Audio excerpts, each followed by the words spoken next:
साथियों नमस्कार, स्वागत है आप सभी का एक और महत्वपूर्ण क्लास में द इंग्लिश लैबोरेटरी। साथियों आज जो है हम अपने इस लिटरेचर सीरीज का जो है 16वां टॉपिक करने जा रहे हैं, जिसका नाम है प्री राफेलाइट मूवमेंट। काफ़ी बच्चे जो है कंफ्यूज रहते हैं, कुछ बच्चों को तो समझ में ही नहीं आता सर ये चल क्या रहा है ना। तो आज जो है आपके सारे जो डाउट्स हैं, जो कन्फ्यूजन्स हैं, वो आज क्लियर कर देंगे, ठीक है।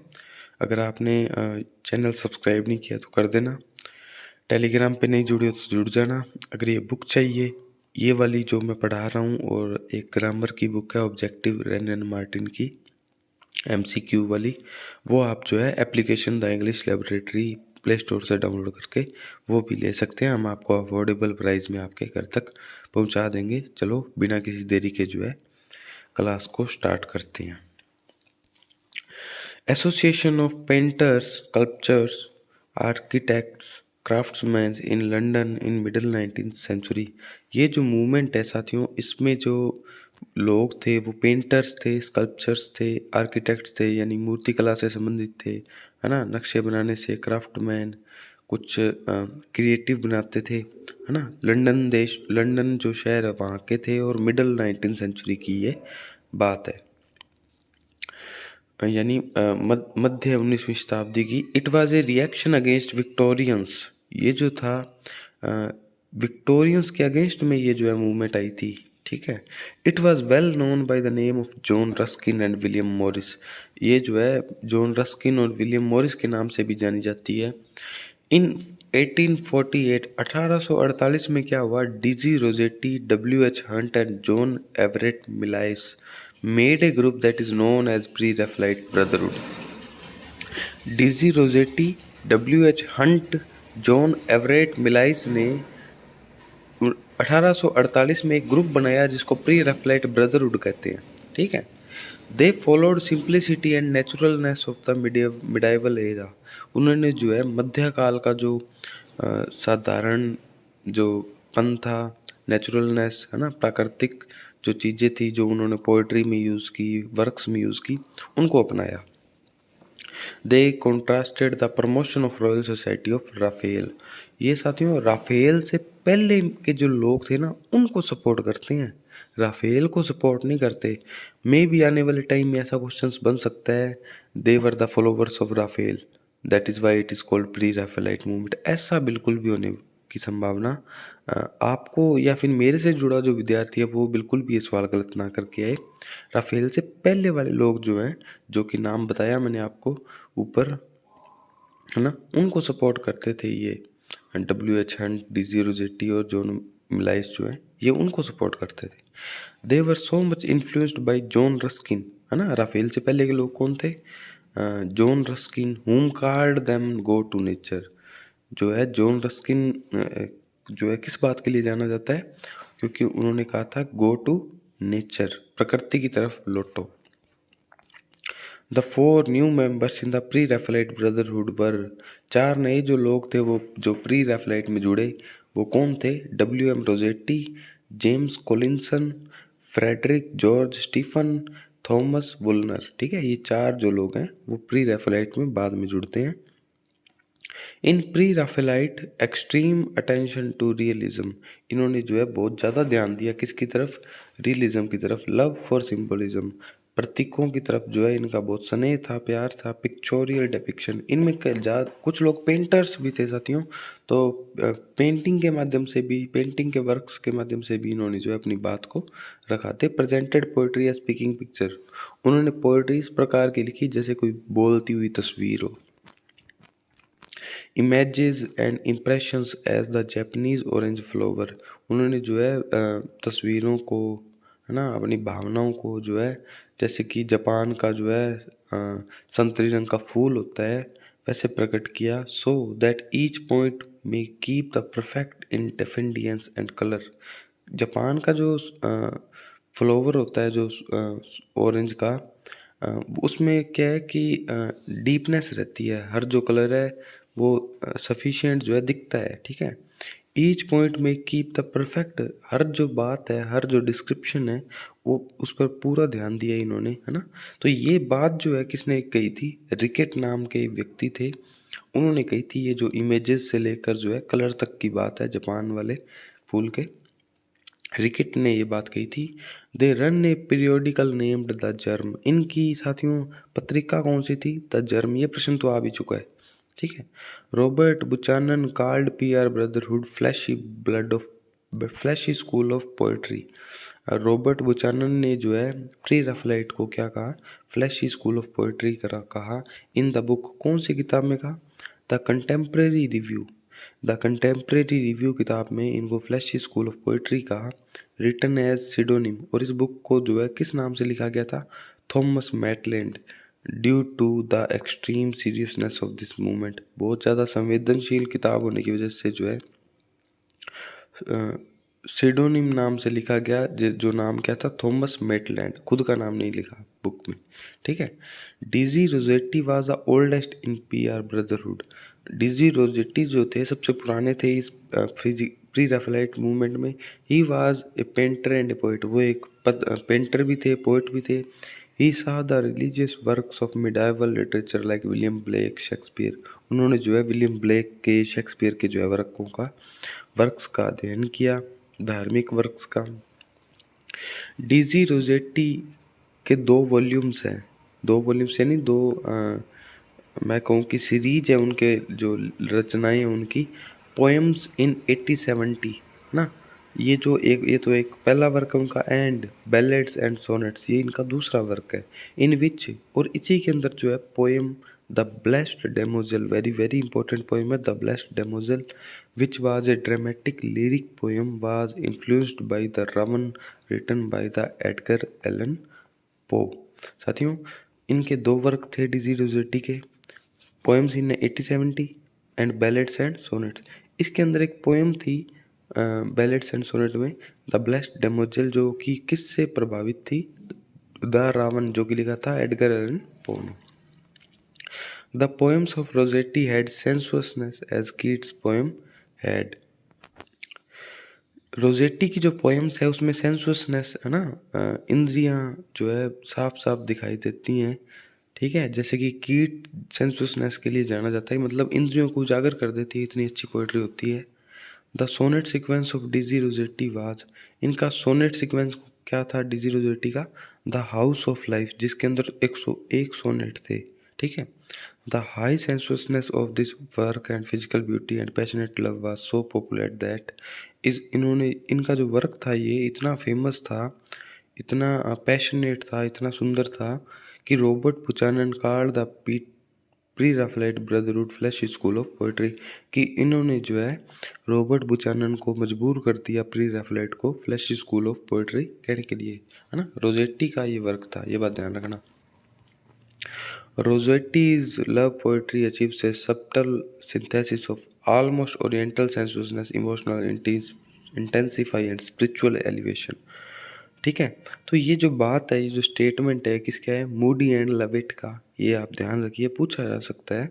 रोजेटी की जो लव पोएट्री है वो एक बहुत ही बड़ी उपलब्धि हासिल करती है ना। सेंसुअसनेस के मामले में, इमोशनल भावनाओं के मामले में भावनाएं उजागर करती है। स्पिरिचुअल एलिवेशन, आध्यात्मिक जो है ऊंचा स्थान देती है अध्यात्म को, ठीक है। William Morris was much influenced bye DG Rossetti. William Morris भी जो है, ठीक है, वो भी किससे प्रभावित थे? डीजी रोजेटी से। And had interest in medieval literature, और इनका इंटरेस्ट भी किसमें था? मिडाइवल लिटरेचर में, मध्यकालीन साहित्य में इनका भी इंटरेस्ट था, ठीक है। He show his medieval interest in the work, उनका मिडाइवल जो मध्यकालीन साहित्य में इंटरेस्ट किस में, कौन से वर्क में दिखता है? The defence of Guinevere and other poems, है ना। The defence of Guinevere and other poems, जो कि किसने लिखा है? विलियम मॉरिस ने। The life and death and the early paradise, है ना। The story of Sigurd, the Volsung and the fall of Niblungs and other works of William Morris. William Morris के सारे वर्क्स हैं, ये आपको एज इट इज़ ही याद रखने हैं, ज़्यादा अपने को दिमाग नहीं लगाना, बस रट्टा मारना है इन वर्क्स का। He was influenced very much by Chaucer, और विलियम मॉरिस जो है चौसर से भी प्रभावित थे। एल्गरसन चार्ल्स स्विसबर्न, साथियों एक और इम्पोर्टेंट जो राइटर है स्विस बर्न, ये was famous for his prosodic innovations. ये अपनी प्रोजोडिक इनोवेशंस के लिए जो है फेमस है। He presented musical sensuousness to his poetry. इन्होंने जो है अपनी पोइट्री को म्यूजिकल यानी उसको गाने के लायक बनाया है ना। म्यूजिकल का मतलब होता है जिसको मतलब गाया जा सके, बहुत ही अच्छा संगीत बने, है ना, मतलब उसको जब गाएं तो बहुत अच्छा लगे, म्यूजिकल लगे। His first poetic work was Atalanta in Calydon. Swinburne का जो पहला वर्क था एटलांटा इन कैलिडन था। उनका दूसरा वर्क जो था पोएम्स एंड बैलेड्स, पोएम्स और एंड बैलेड्स उनका दूसरा वर्क था। कलेक्शन ऑफ पोएम्स उनके कौन कौन से थे स्विस बर्न के? Songs before sunrise, Tristan and other poems. तो ये याद रखना, इसमें मैं कुछ नहीं बता सकता आपको, ये सीधा याद रखने हैं आपको। लेकिन एक इम्पोर्टेंट स्टेटमेंट आता है ना, ये स्टेटमेंट अगर याद है तो आप 1% जो ऐसे ही कर लेंगे मेन एग्जाम में। Vowels call to vowels and consonants to consonants and these links often seem stronger than the links of thought and imagery. ये बात कहते हैं लिगोइस, वेरी वेरी इंपॉर्टेंट है, ये याद कर लेना, ठीक है, ये याद जरूर कर लेना। ये जो स्टेटमेंट है किसने दिया था? लिगोइस ने दिया था। क्रिस्टीना जोएगिना रोजेटी, है ना, अपने सीधा रोजेटी बोलेंगे। ये जो है क्रिस्टीना रोजेटी जो है डिजी रोजेटी की सिस्टर थी, ठीक है। उनका सीडोनिम क्या था? एलन एलाइन, ठीक है।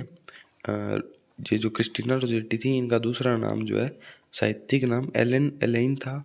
For PR general the germ 1850, ये जो है द जर्म जो इनका प्री रेफलाइट का पत्रिका थी उसमें लिखती थी एलन एलाइन नाम से, ठीक है, जो 1850 में शुरू हुई थी। वर्क्स इनके क्या कौन कौन से वर्क्स थे? Goblin market and other poems, the princess programme and other poems, ठीक है। ये 2 वर्क याद रख लेना रोजेटी के, क्रिस्टीना रोजेटी के, goblin market and other poems, the princess programme and other poems. The PR movement ran for 10 years, ये 10 साल तक जो है अच्छे से चला Pre Raphaelite movement. But it is appreciated in modern times in Victorian poetry. लेकिन ये जो है आज से पहले की जो विक्टोरियन पोइट्री थी उसमें भी जो है इसको याद किया जाता है, उसका प्रभाव रहता है due to Rossetti, Morris and Swinburne, ठीक है। तो विक्टोरियन पोइट्री तक इसका जो है प्रभाव रहा था। PR was an artistic movement not a literal movement. ये इंपॉर्टेंट लाइन है, ये एक आर्टिस्टिक मूवमेंट थी, लिटरेरी मूवमेंट नहीं थी। ये बात हमेशा याद रखेंगे, आप याद कर लेंगे इस बात को। This movement was devoted to detail, ये जो मूवमेंट है डिटेल में बात करती थी, है ना। हर एक जो है जैसे पिक्चर में डिटेल जो है बनाई जाती है, डिटेल का मतलब बहुत गहराई में बात करती थी, ठीक है। The writers of this movement were tired of more formal unrealistic and academic style of writing in contemporary Victorian time, है ना। ये जो राइटर्स थे प्री रेफलाइट मूवमेंट के, ये जो है थक चुके थे, जो कि औपचारिक जो अव्यवहारिक जो भाषा होती थी, एकेडमिक भाषा होती थी, मतलब खुद को महान बताने वाली भाषा जो होती थी पोइट्री की, वर्क्स की, उसे थक चुके थे, है ना। राफेल भी जो पेंटर था वो भी ऐसी फॉर्मल चीज़ें लिखता था, है ना, जो कि राफेल ने जो अपने लाइफ स्पैन में भी लिखी। 1483 से लेकर 1520 तक ये जिए। तो 1483 से पहले की बात हो रही है, प्री रेफलाइट वाले इनसे प्रभावित थे। हालांकि प्री रेफलाइट मूवमेंट तो बाद में चली, लेकिन ये प्रभावित 1483 से पहले वाले राइटर से थे। They removed his this stereotype tradition of writing, ठीक है। इन्होंने जो है इस फॉर्मल राइटिंग को जो है विरोध किया। They followed return to nature of Rousseau, उन्होंने रूसो के जो है नेचर की तरफ, प्रकृति की तरफ लौटो को सिद्धांत को फॉलो किया। ये इंपॉर्टेंट है रूसो वाली बात, ठीक है। इन्होंने रूसो को फॉलो किया था। An entire adherence to simplicity of art, ये स्टेटमेंट याद कर लेना। ये पूरी जो पालन करते थे कि कला को जो है जितना सिंपल रखा जाए, है ना। ये जो स्टेटमेंट है रस्किन का है, इंपॉर्टेंट है। They imitate no picture they paint nature only, उन्होंने जो है किसी पिक्चर का नकल नहीं की, बल्कि उन्होंने जो है सीधा नेचर को ही पॉइंट किया। ये भी बात रस्किन की है। The anti conventionalism of Pre Raphaelite marks them neo romantics, इनको जो है नियो रोमांटिक्स भी कहा जाता है, ठीक है, क्योंकि इन्होंने जो है अपनी पिछली एज को जो है बिल्कुल जो फॉर्मल राइटिंग थी उसको विरोध किया। और रोमांटिक्स ने भी ऐसा ही किया था, है ना, ये भी सिंपल ही लिखते थे, सिंपल भाषा में। तो इनको नियो रोमांटिक्स भी कहते हैं प्री रेफलाइट वालों को। The poetry of PR movement was different to the poetry of Tennyson, इनकी जो पोइट्री थी प्री रैफलेट वालों की टेनिसन की पोइट्री से बिल्कुल विपरीत थी, क्योंकि वो जो है करंट सोशल इश्यूज़ पे लिखता था। अल्फ्रेड लॉर्ड टेनिसन जो है करंट इश्यूज़ पे लिखता था, ठीक है। This movement was revitalized with the meeting of Rossetti and Morris in 1856। ये जो मूवमेंट है इसको वापस जोश कब मिला, जब मीटिंग हुई रोजेटी एंड मॉरिस की 1856 में, ठीक है। Swinburne and Coventry, Patmore, Austin Dobson was also influenced by Rossetti. Swinburne है ना, पैटमोरे, ऑस्टिन, ये भी जो है किससे प्रभावित थे, रोजेटी से प्रभावित थे। The paintings of royal academy were unimaginative. जो रॉयल अकेडमी की पेंटिंग्स होती थी वो अनइमेजिनेटिव होती थी, अकाल्पनिक होती थी, व्यवहारिक नहीं होती थी। PR writers were influenced by Italian Renaissance. Pre Raphaelite वाले जो है इटली के रेनेसा से बहुत प्रभावित थे। Almost every writer of PR movement was below the 25 years of age. और हर जो राइटर था इस एज का 25 साल से कम का था। William Dyce and Ford Madox Brown is also related to PR movement. ये जो मैं नाम बता रहा हूँ ना साथियों, ये नाम मिलते नहीं है नॉर्मली, आप इसको ध्यान रखिएगा, ठीक है। ये नाम आपको नॉर्मली नहीं मिलते, ठीक है। अब मैंने आपको हर जगह से कंटेंट इकट्ठा करके दिया, सोच लो कितना डीप पढ़ा रहा हूँ मैं। इससे बार प्रश्न कहाँ से बन जाएगा, है ना। तो आप जो पढ़ रहे हैं आपको उस पर विश्वास भी होना चाहिए। William Dyce and Ford Madox Brown is also related to PR movement. तो ये दोनों नाम भी जो है प्री रैफलेट मूवमेंट से रिलेटेड है। PR writers are known for their deep minute detail. ये जो है अपनी गहरी डिटेल के लिए जाने जाते हैं। वाइटलिटी, फ्रेशनेस, है ना, इन वर्क्स एंड पोइट्री। तो ये जो है अपने वर्क्स में फ्रेशनेस रखते थे, सिंपलिसिटी रखते थे, ठीक है। The published of their work first with the name of Pre Raphaelite brotherhood. इनका जो फर्स्ट वर्क किस नाम से पब्लिश हुआ, प्री रैफलेट ब्रदरहुड, और इनकी पत्रिका द जर्म थी, ठीक है। While the peer brotherhood was discovered in 1850। ये जो है कब खोजा गया, 1850 में, ठीक है। Pre Raphaelite brotherhood. Charles Dickens criticized them because they did irrelevant works to the religion. Charles Dickens ने इनकी आलोचना की है क्योंकि ये जो है अप्रासंगिक वर्क लिखते थे जो कि धर्म से अप्रासंगिक होता था। And they poses uncontemporary realism. और वो जो है ऐसे चीज़ें लिखते थे जो कि जो रियलिज्म के समानांतर नहीं था, यानी रियलिज्म तो था ही नहीं उस वक्त, है ना। They had symbolism and mysticism like Spencer. उन्होंने जो है प्री रैफलेट वालों ने जो है मिस्टिसिज्म यानी रहस्य का स्पेंसर की तरह सिम्बोलिज्म प्रतीकों का यूज़ किया। Pre Raphaelite is being said as romantic revival in England. Pre Raphaelite को रोमांटिक रिवाइवल यानी रोमांटिक एज की पूरे आगमन कहते हैं इंग्लैंड में, है ना। इसको इन्वर्टेड कोमा में लिखते हैं a history of 19th century literature, ठीक है। इसको जो है a history of 19th century literature भी कहा जाता है प्री रैफलेट को, और रोमांटिक रिवाइवल इन इंग्लैंड भी कहा जाता है, ठीक है। A history of 19th century literature किताब में इसको जो है रोमांटिक रिवाइवल इन इंग्लैंड कहा गया। किसको, प्री रैफलेट मूवमेंट को। Christabel by Coleridge is known as first peer poem. Pre Raphaelite की पहली पोएम किसे कहा जाता है, कोलरिज द्वारा लिखी गई क्रिस्टाबेल को। मोस्ट इम्पोर्टेंट बात है, नोट कर लेना। Peer loves both visual and auditory detail. जो प्री रैफलेट वाले होते थे वो देखने वाले और सुनने वाली जो वर्क्स हैं उनको ज़्यादा पसंद करते थे। Rossetti uses visible silence. Rossetti जो है visible silence, silent noon, I heard her tears, the blessed damozel, ठीक है। रोजेटी जो है यूज़ करते हैं कुछ शब्दों का, जैसे साइलेंट नून, नून नाम का इनका वर्क है, इसमें ये विजिबल साइलेंस जो शब्द है उसका यूज़ करते हैं। द ब्लेस्ड डेमोजल में जो है आई हर्ड हर टीयर्स यानी आंसुओं को सुना, है ना, और चुप्पी को देखा, है ना, शांति को देखा। तो इन शब्दों का यूज़ कौन करता है, रोजेटी करते हैं, ठीक है। Troy town and the house of life are the poems by Rossetti. Troy town, the house of life ये जो पोएम्स हैं ये रोजेटी की पोएम्स हैं। Pre Raphaelite were rich in portrait and over musical. ये जो है काफ़ी ज़्यादा पोर्ट्रेट, चित्रण में, पेंटिंग में जो है काफ़ी लिखते थे, है ना, और ओवर म्यूजिकल होते थे, है ना, संगीत की तरफ ज़्यादा ध्यान देते थे।